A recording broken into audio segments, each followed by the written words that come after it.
Okay. Good morning church family. आज आप लोगों के साथ एक डिवोशन में शेयर करना चाहता हूँ, लेकिन 10 पॉइंट है। 10 पॉइंट में आप लोगों के साथ शेयर करना चाहता हूँ। एक मैच्योर, एक आत्मिक परिपक्व व्यक्ति क्या कैसे एक आत्मिक व्यक्ति को कुछ चीजें हैं जो करना जरूरी है, जो करना चाहिए। सो उसके लिए पहले मैं एक पंक्ति पढ़ना चाहता हूँ कि पहला कुरिन्थियों का 2 अध्याय, उसकी 15वीं पंक्ति 15 और 16। आत्मिक जन सब कुछ जांचता है, परंतु वो आप किसी से जांचा नहीं जाता, क्योंकि प्रभु का मन किसने जाना है कि उसे सिखाए, परंतु हम में मसीह का मन है। तो पौलुस यहाँ पर क्लियरली कहता है कि एक्चुअली इससे आगे पढ़ोगे तो एक इंसान जिसके अंदर इंसानी आत्मा है और एक इंसान विश्वासी जिसके अंदर परमेश्वर की आत्मा है, जिसके वजह से हम परमेश्वर के जैसे सोच सकते हैं। और ये लास्ट में बोलता है कि हम में मसीह का मन है, राइट। कोई व्यक्ति आत्मिक चीजें नहीं सिखा सकता क्योंकि उनके पास आत्मा ही नहीं है। हम सिखा सकते क्योंकि हमारे अंदर मसीह का मन है। सो उसी चीजों के बारे में कुछ चीजें आप लोगों के साथ शेयर करना चाहता हूँ। एक आत्मिक व्यक्ति, परमेश्वर का आत्मा हमें आत्मिक बनाता है। परमेश्वर का आत्मा हमें प्रभु में बढ़ने में मदद करता है। परमेश्वर का आत्मा हमें हमारे विजन को क्लियर करता है। परमेश्वर का आत्मा हमारी सहायता करता है, हमारी अगुवाई करता है परमेश्वर के वचन को समझने के लिए, परमेश्वर के प्लान को समझने के लिए, और उनमें हमारी अगुवाई भी करता है। तो एक परिपक्व व्यक्ति, एक आत्मिक विश्वासी को ये सारी चीजें रियली जरूरत है। इवन मैं बोलूं, हम विश्वासी जो हम विश्वास करते हैं, हमें हर दिन जरूरत है कि हम प्रभु में बढ़े। हमारे अंदर प्रभु में बढ़ने की इच्छा को हम बनाए रखें और हमेशा याद रखें कि हमारे अंदर मसीह का मन है। वो मन जो संसारिक नहीं सोचता, बुराई नहीं सोचता, किसी को निंदा करने के बारे में नहीं सोचता। हमारे अंदर जो मन है वो स्वर्गीय बोलता है ना। पहला कुरिन्थियों का 2:16 में बोलता है हमें मसीह का मन है, और कुलुसियों का 3 अध्याय बोलता है कि स्वर्गीय वस्तु पर मन लगाओ। तो हमारा मन, जो हमारे अंदर जो मसीह का मन है, वही मन हमें स्वर्गीय वस्तु पर मन लगाने में हमारी मदद करता है।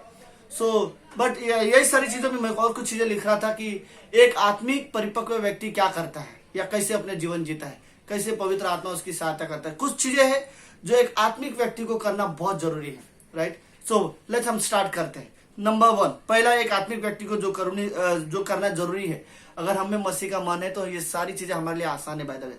सो पहला, एक आत्मिक व्यक्ति लोगों को बताता है कि मसीह कौन है और वो मसीह में कौन है और मसीह में उनकी पदवी क्या है। तो तीनों चीजों को समझने, पहला आत्मिक व्यक्ति हमेशा ये बताएगा कि यीशु मसीह कौन है, यीशु मसीह में तुम कौन हो और तुम्हारा पोजीशन क्या है, राइट।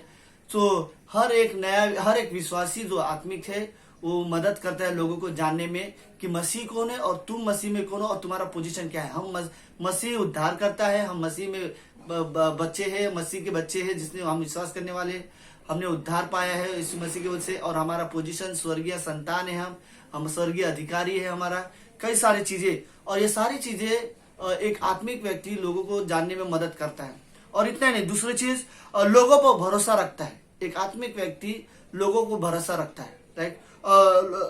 लोगों पर आई थिंक जरूरत है कि हम लोगों को भरोसा रखें और लोगों को बेस्ट चीजें दिखाते रहे, और आई थिंक हमें एक दूसरे पे भरोसा रखने की जरूरत है। इवन इतना है कि 2 चीजें, एक तो मैं लोगों पर भरोसा भी करता हूँ और मैं लोगों का भरोसा जीतता भी हूँ। तो बाय द वे इतना सुन, अगर मैं चाहता हूँ कि कोई व्यक्ति मेरे पर भरोसा करे तो मुझे जरूरत है विश्वास योग्य बनने के लिए, भरोसामंद बनने के लिए। अगर कोई चाहता हूँ कि मुझ पर विश्वास करो तो मुझे विश्वास योग्य पहले बनना पड़ेगा। मैं चाहता हूँ कि कोई व्यक्ति मुझ पर भरोसा करे तो मुझे भरोसेमंद व्यक्ति बनना पड़ेगा, तभी जाके लोग मुझ पर भरोसा कर पाएंगे, राइट। सो तीसरी चीज, लोगों को दिखाना कि प्रेम कभी हार नहीं मानता। एक आत्मिक व्यक्ति लोगों को मदद करता है, उन्हें बताता है, और लोगों को दिखाना कि एक आत्मिक व्यक्ति कभी हार नहीं मानता। लोगों को दिखाना चाहिए कि आत्मिक व्यक्ति ने लोगों को दिखाना कि एक आत्मिक व्यक्ति को दिखाना कि प्रेम कभी हार नहीं मानता, राइट। उन्हें बताना कि प्रेम करते रहो, चैलेंज होगी लेकिन प्रेम करते रहो, प्रेम हार नहीं मानता। पहला कुरिन्थियों का 13 अध्याय हम सभी को पता है, प्रेम हार नहीं मानता।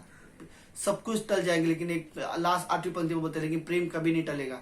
तो आई थिंक हमें जरूरत है कि हम एक दूसरे को बताएं कि बिल्कुल मैं जानता हूँ आपकी परिस्थिति क्या है, मैं जानता हूँ आपके हालात क्या है, लेकिन मैं ये भी जानता हूँ परमेश्वर आपसे प्रेम करता है, प्रेम कभी हार नहीं मानता। मैं जानता हूँ कि आपको भी प्रेम करते रहना चाहिए। आई थिंक हमें रियली दिखाना चाहिए, लोगों को बताना चाहिए कि प्रेम हार नहीं मानता। दूसरा लोगों को बढ़ते देखना, राइट। एक आत्मिक व्यक्ति सिर्फ वो खुद नहीं बढ़ता, वो चाहता है कि हर एक व्यक्ति प्रभु में बढ़े। लोगों को इस नजरिए से देखना कि ये व्यक्ति प्रभु में बढ़े, लोगों की मदद करना उनको प्रभु में बढ़ने के लिए। आई थिंक इस दुनिया में रियली जरूरत है कि मैं सच कहता हूँ कि मुझे नहीं पता, मैं अभी भी बहुत सारे मिस्टेक करता रहता हूँ जीवन में, मैं परफेक्ट हूँ, मैं वो रियली नहीं बोलना चाहता, लेकिन मैं इतना कहना चाहता हूँ कि हाँ, प्रभु मदद करता है हमारे बढ़ने में, हमारी सहायता करता है। लेकिन कुछ इंसानों के भी हाथ है हमारे पीछे, हमारी सहायता में, हमारे बढ़ने में उन्होंने भी मदद की है। मैं कहता हूँ पास्टर काल और कुछ हमारे पास्टर काल का रियली हाथ है हमारे जीवन में, ताकि हम बढ़ सके। ऐसे ही हम किसी के जीवन को बढ़ने में हम मदद कर सकते हैं। और भी कई सारे पास्टर्स लोगों ने मेरी मदद की थी ताकि मैं प्रभु में बढ़ूं।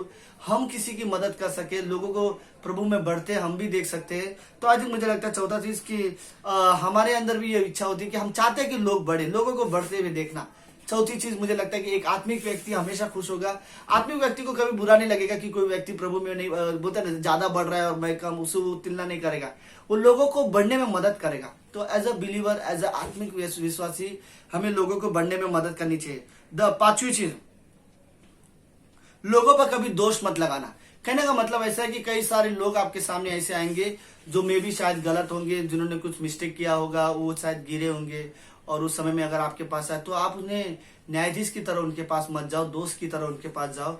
आप उनको दोष मत लगाते रहो, उनको जस्ट दंड देने के बारे में मत बात करो, राइट। नहीं जरूरत इस दुनिया में न्यायाधीश की। परमेश्वर ने न्याय करने का बोलते ना, मुझे नहीं लगता परमेश्वर ने किसी को भी गिफ्ट दिया हो कि तू परफेक्टली दोष लगा सकता है। गिफ्ट का दोष किसी ये रॉन्ग है। आई थिंक हम विश्वासी को रियली किसी पर दोष नहीं लगाना चाहिए। तो मेरा कहने का मतलब वही है कि हमें दोष लगाने वाला नहीं बनना है। अगर कोई व्यक्ति, बट बाय द वे, अगर मैं मेरे लाइफ में कितना भी गलत हूँ, कितना भी भले ही रॉन्ग कर रहा हूँ, मिस्टेक किया हूँ, तो मैं हर किसी इंसान के साथ खुल के जाके नहीं बोलूंगा कि मुझसे ये गलती हो गई है, क्योंकि शायद मैं भरोसा नहीं कर पाऊंगा कि वो व्यक्ति शायद आज मेरी बात सुन ले और कल मेरे पर दोष लगाए, मेरे बारे में लोगों से बात करे। बट ट्रस्ट मी, मैं कोई भी गलत काम करूँ, पास्टर काल के पास बिंदास जा सकता हूँ और बिंदास उनको बोल सकता हूँ कि पास्टर मैंने सो चीजें, मुझसे गलती हो गई है। और मुझे पता है कि वो मैन ऑफ गॉड, वो कभी मुझ पर दोष नहीं लगाएंगे, लेकिन मुझे मेरी गलती से बाहर आने का रास्ता दिखाएंगे। सो मैं भी वही कहना चाहता हूँ कि एज अ स्पिरिचुअल मैन हमें भी कोशिश करना चाहिए कि कोई गलत करते हुए पाया जाए तो दोष मत लगाओ, लेकिन उसे उस गलती से किस तरह से बाहर आना चाहिए, उसे उसकी मदद करने की जरूरत होती है, बट हमें दोष लगाने की जरूरत नहीं है। आई थिंक छठवीं चीज की आई थिंक सभी को जरूरत है, ये हमें प्रार्थना करने वाला व्यक्ति बनना चाहिए। बाय द वे, आपको क्या लगता है, आप आत्मिक व्यक्ति बन सकते हो बिना प्रार्थना के? या अगर मैं किसी व्यक्ति से कहूं कि एक व्यक्ति है जो प्रार्थना करने वाला व्यक्ति नहीं है, तो मैं ये नहीं बोल सकता कि वो आत्मिक व्यक्ति होगा, राइट। आत्मिक व्यक्ति प्रार्थना करने वाला व्यक्ति होता है। प्रार्थना करना यानी परमेश्वर से बातें करना, परमेश्वर से बोलना, परमेश्वर की सुनना, परमेश्वर के साथ समय बिताना। मुझे प्रार्थना करने के लिए मेरे लाइफ में सिर्फ कुछ जरूरत की डिटेल्स नहीं चाहिए ताकि मैं जाऊं परमेश्वर से प्रार्थना करूं। मुझे प्रार्थना करने के लिए काफी है कि मैं परमेश्वर की महिमा करूं, परमेश्वर की जस्ट स्तुति करूं, प्रेज करूं गॉड का और उनको बोलूं।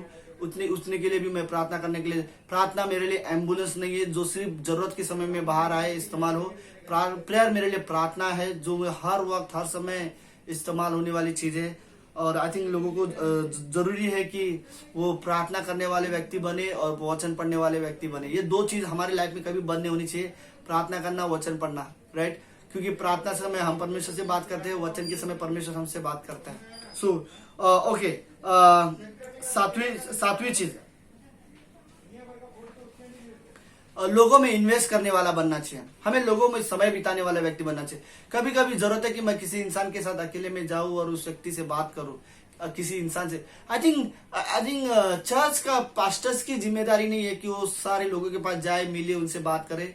कई बार ये अच्छा होगा और जरूरी होगा कि एज अ बिलीवर हम भी लोगों के पास जाए और लोगों से बात करें, फोन करें, लोगों से उत्साहित करें, लोगों के जीवन में इन्वेस्टमेंट करे।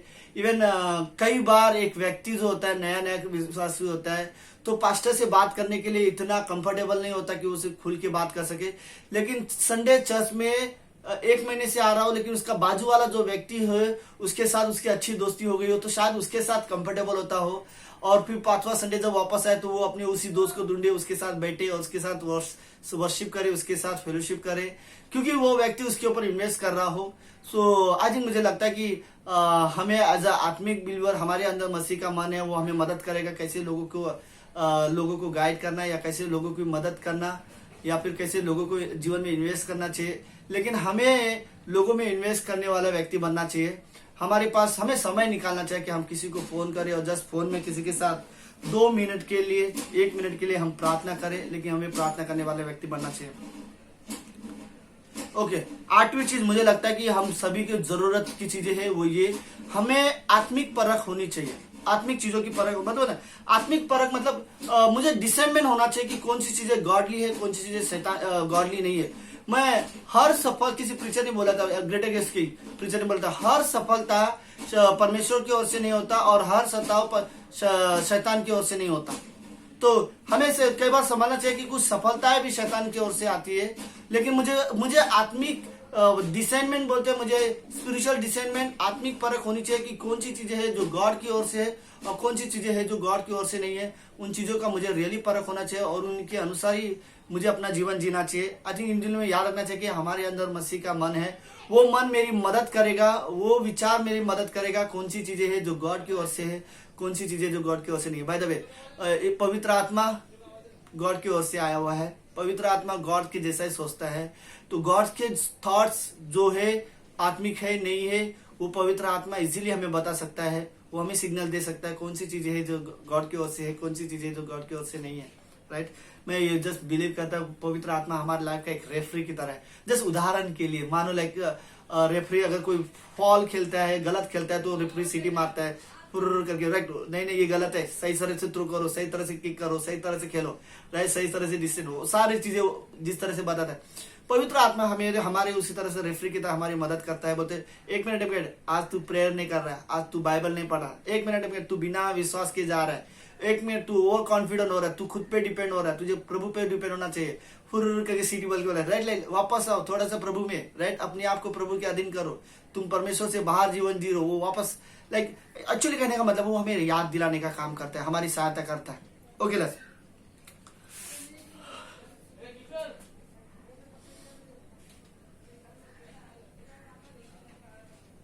ओके, बाय द वे 9वीं चीज, राइट, एक आत्मिक व्यक्ति को कभी समझौता करने वाला व्यक्ति नहीं बनना चाहिए। बाय द वे, आपके अंदर पवित्र आत्मा का मन है, ये मन आपको कभी कॉम्प्रोमाइज करने वाला व्यक्ति नहीं बनाएगा। राइट, ये मन आपकी मदद करेगा कि आप कॉम्प्रोमाइज ना करो संसारिक चीजों के साथ। अगर कर भी रहे हो तो फिर आप पुराने मन में जीवन जी रहे हो, ना कि नए मन में जो मसीह का है उसमें नहीं जी रहे हो। तो विश्वासी जीवन के उनके विश्वास में हार होने का पहला कदम समझौता है।